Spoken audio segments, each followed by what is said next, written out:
Hello, this is a message on how to welcome properly 2023 in such a way that it'll be full of life and full of light. And that depends on how we leave 2022 behind us. And this is a sort of a combination of a prophetic message as well as a scriptures-based encouragement so that we may take the appropriate action to go through this current transition from one year to the next, but actually more than that, from the last 3 years to a new cycle of 7 years ahead. I am George Markakis. I am speaking to you from Athens, Hellas, that is Greece in English. And I would like to say that as we are coming to the close of this year, we are also coming to the close of a very difficult and life-changing 3-year period, 2020-2022, which is what makes it so important at this time to just not go through a transition from one year to the next, calendar year to the next, but actually also help the process, help the spiritual atmosphere to change by positioning ourselves properly, rightly before the Lord. Now, as I suppose you know, and I hope you may not necessarily be one of those families, but you probably know that a lot of people around the world have experienced the passing of loved ones during the last 3 years. Coincidentally, that includes my own father and other friends. Now, on top of people passing, an unusual number of people passing in the last 3 years, many have also had to go to hospital for surgery and other medical treatments. In my immediate family environment, we have had 7 surgeries in these last 3 years. I'm also aware of several more surgeries among my closest friends and other relatives. Now, how can that be a coincidence? I have observed and experienced the same pattern to be true in the area of Christian ministry. 2 international leaders' networks that were close to me, and they were going strong for years, came to an abrupt end in 2020. The one is actually the network that we had been a part of for many years. Similar problems were experienced at church leadership level. The pattern is the same and is summed up in these simple words. These 3 years marked the end of some ministries or some ministers.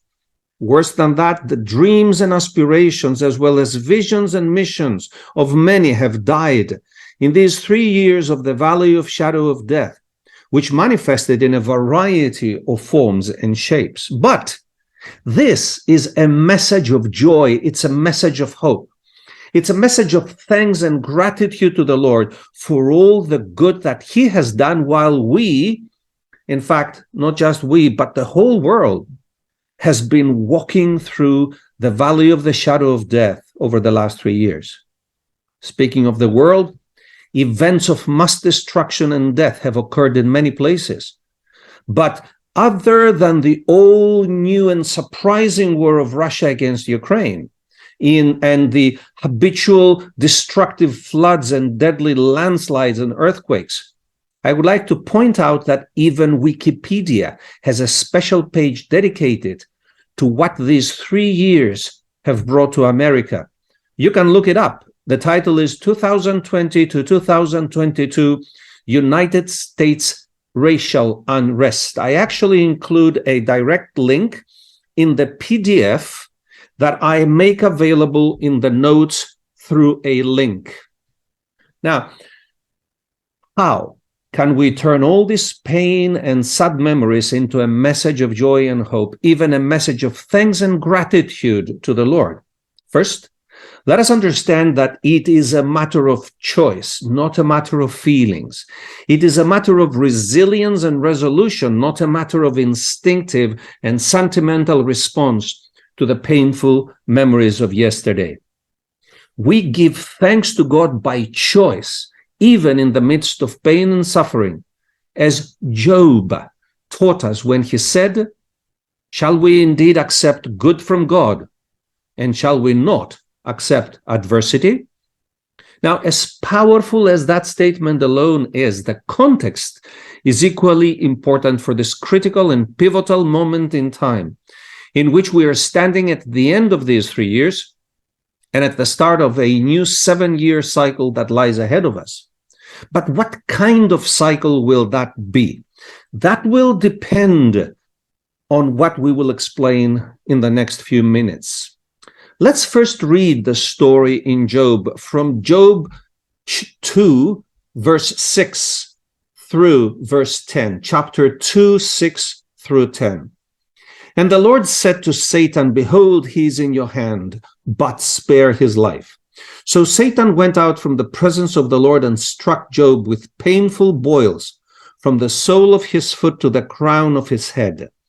And he took for himself a potsherd with which to scrape himself while he sat in the midst of the ashes. Then his wife said to him, "Do you still hold fast to your integrity? Curse God and die." But he said to her, "You speak as one of the foolish women speaks. Shall we indeed accept good from God, and shall we not accept adversity?" In all this, Job did not sin with his lips. In all this, Job did not sin with his lips. This is the key that ought to encourage us to turn this moment into a time of joy and hope, of gratitude and thanks. Job's wife played a rather dirty role during that critical time of choice between life and death. She said to her husband, "Do you still hold fast to your integrity? Curse God and die." That was Satan talking through her, tempting Job to make a terrible mistake. It was a temptation through which Job was challenged to make a choice between life and death. Had Job accused God in his heart for all the adversity that came upon him, he would have sinned and would have chosen death for himself by turning on God for all his sufferings. When he resisted the tempter and held fast to his integrity, he chose life and thus caused light to shine in the darkness that he was in. Indeed, life in abundance manifested after he had overcome the temptation to blame God for all the adversity. So we read at the end of the book of Job, and we shall now read from chapter 42, from verse 12 through 17, Job 42, 12 through 17. Now the Lord blessed the latter days of Job more than his beginning, for he had 14,000 sheep, 6,000 camels, and 1,000 yoke of oxen, and 1,000 female donkeys. He also had 7 sons and 3 daughters. And he called the name of the first Jemimah, the name of the second Keziah, and the name of the third Keren Hapuk. In all the land were found no women so beautiful as the daughters of Job, and their father gave them an inheritance among their brothers. After this, Job lived 140 years and saw his children and grandchildren for 4 generations. So Job died old and full of days, and I would say rather than much younger, bitter and angry. When adversity strikes, it is the moment of challenge, when the truth that is in our hearts will be revealed. In times of adversity, death, devastation, loss, pain, and suffering, that is when the truth that's hidden deep in our heart is being revealed.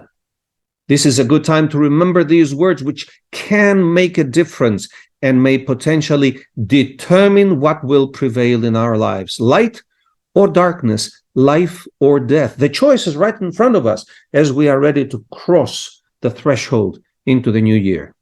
And these words come from Apostle Paul, first in Romans 8:28, where he says, "And now we know that all things work together for good to those who love God, to those who are called according to his purpose." Now, if we understand this, then we will have to see the good in all the adversity of the last 3 years. How does all that adversity lead to good? How does it work together for good if we are among those who love God and we know that we are loved by him? The second portion of scripture is in 2 Corinthians 12, 9 and 10, where Paul says, "And he said to me, my grace is sufficient for you, for my strength is made perfect in weakness. Therefore, most gladly I will rather boast in my infirmities, that the power of Christ may rest upon me. Therefore, I take pleasure in infirmities, in reproaches, in needs, in persecutions, in distresses for Christ's sake. For when I am weak, then I am strong." How do we perceive the valley of the shadow of death of the last 3 years? I think this filter that Apostle Paul puts in front of us, time of weakness, when God's strength is being made perfect. Time of weakness, that instead of being bitter and angry and sorry, we rather boast in all that's happened, that the power of Christ may rest upon us. Yes, many of us have come to the point of losing any strength that we might have and rely upon. Mostly speaking about Christian ministry in this particular video. But if we have survived through the season of walking through the valley of the shadow of death, even though we may feel weak at this point, that is in fact a good thing. Well, one of the reasons is because, well, we are alive. The fact is, many pastors have died over the last 3 years, and I know some of them.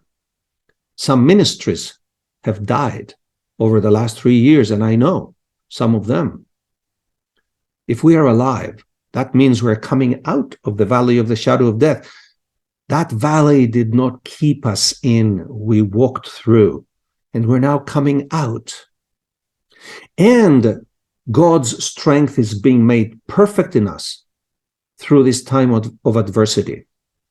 And when it feels like we have died to our dreams, visions, aspirations, even ministry itself, well, that is a good time. When we cannot do anything to help ourselves, well, only then the resurrection power that raised Jesus from the death can really bring us out and keep us moving forward. And that's good even for us to know, what is it of God that cannot die? What is it of God that cannot be stopped? What is it that the Lord has planted in our lives that cannot be uprooted? Because if anything can be stopped, if anything can be uprooted, then, sorry to say, even if we invested our lives in it, it was not rooted by the Father. Now, for life to prevail over death and for God's light to shine and dispel the darkness that has seemingly overtaken us, it is important that, as Job, we do not blame God in our hearts for all the bad and the pain, for all the death and destruction that may have hit us hard. Rather, this is a time to give thanks to the Lord for all the good things that he has done whilst we've been walking through the valley of the shadow of death. I'm sure all of us can name at least 3 things for which we're grateful. And in spite of all the pain, I'm sure we've all experienced God's blessings in 2022, but also perhaps over the last 3 years. At this point, I would like to give you a tip as to how to move on without carrying the baggage and pain from the past.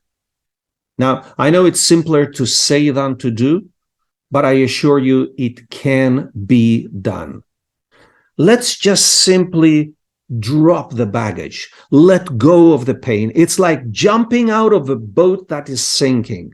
Now, I want you to think about it. You went into the boat and you carried all your memories with you in pictures, in pictures in your digital devices and all those expensive clothes and whatever. And you have it with you, but this boat is sinking.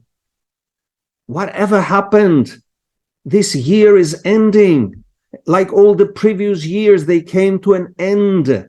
This boat is coming to an end. It's going down. And you know, when the boat is sinking, the only way to survive is take nothing with us. Even remove as many clothes as we possibly can. Definitely remove our shoes, no matter how expensive they are.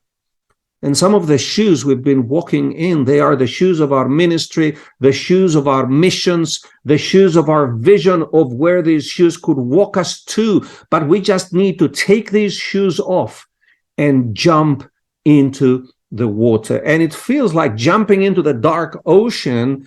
It's, well, at least you can say it is uncertainty. And that's honestly the least you can say. Let's not talk about the fear and the terror of what can happen in this dark ocean.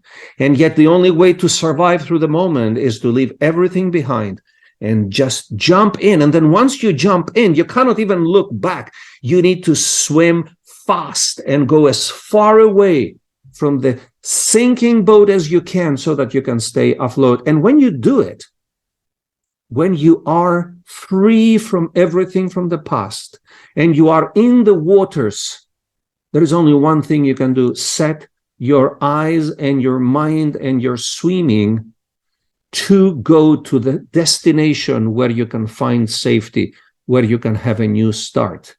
And that's what we need now. We need to set a new course and keep moving till we get there.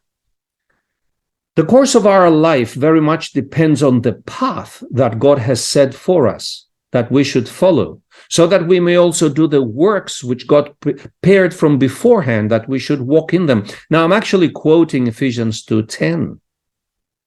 That is a path of good works.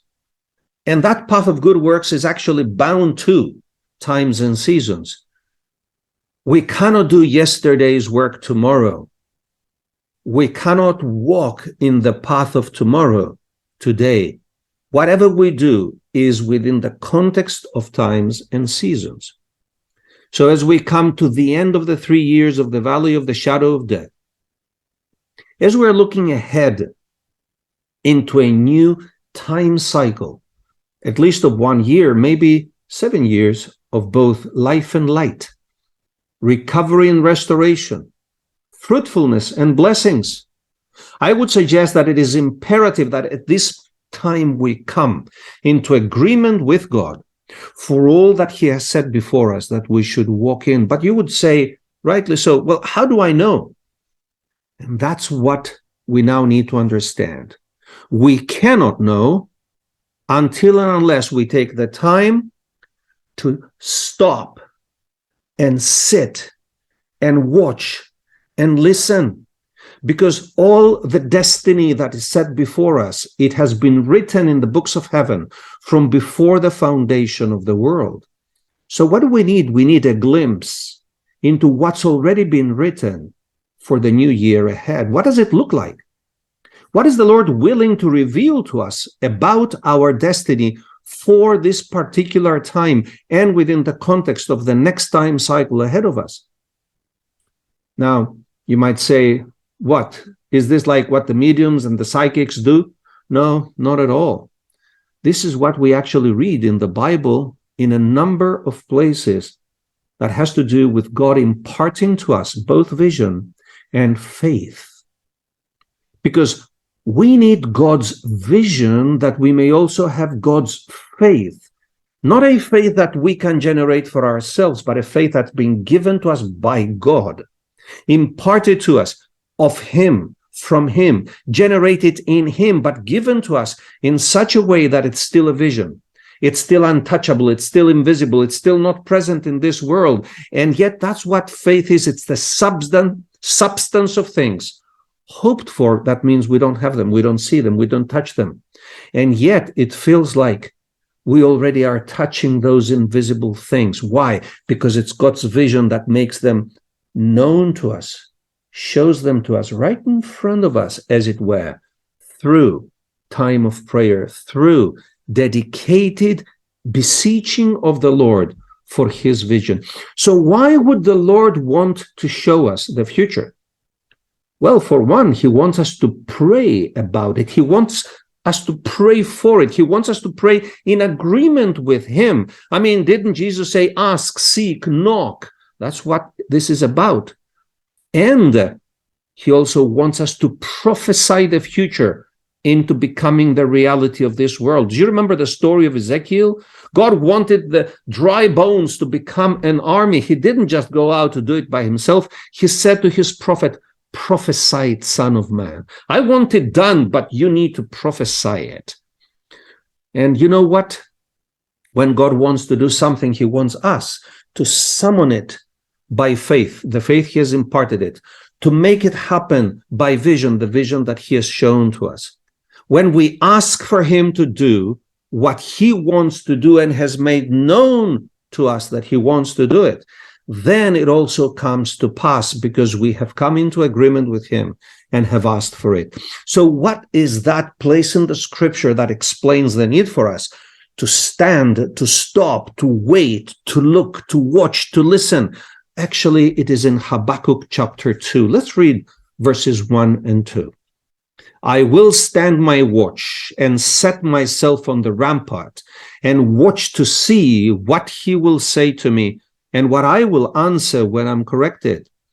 Then the Lord answered me and said, write the vision and make it plain on the tablets, that he may run who reads it, meaning that he may run for the accomplishment of the vision, he who receives it, he who can read it. So what do we need to do? We need to stand and watch. We need to be there, watchful and attentive. Lord, what are you doing? What is the new thing you want me to pray out? What is that the new thing you want me to summon by faith, that I may prophesy, thus says the Lord? That's what the Lord will do in my life. And I believe he will, and I pray for it to happen. So how do we say goodbye to 2022 and the last 3 years in such a proper way that we can move ahead for life and light? Well, number one, we forget about it. We leave it behind. We throw out every luggage. We throw out every memory, even, especially the bad ones. If we have to forgive people, oh, absolutely, that's the first thing we need to do. But one thing is for sure, we need to go before the Lord for the new year and head ahead and say, Lord, here I am. I want to thank you for everything that happened. For through all the adversity and pain, I know you have made me a better person. I thank you for it. And now as I close the door to 2022, as light as I can be, I'm ready to run into the new time cycle, the new year, the new 7-year time ahead of us. I'm ready to follow you. I'm ready to serve you. I am ready to become the person that you want me to be, so that you can work through me, so that your kingdom come and your will be done in this world, in my life, through my life, as it is in heaven. Happy New Year.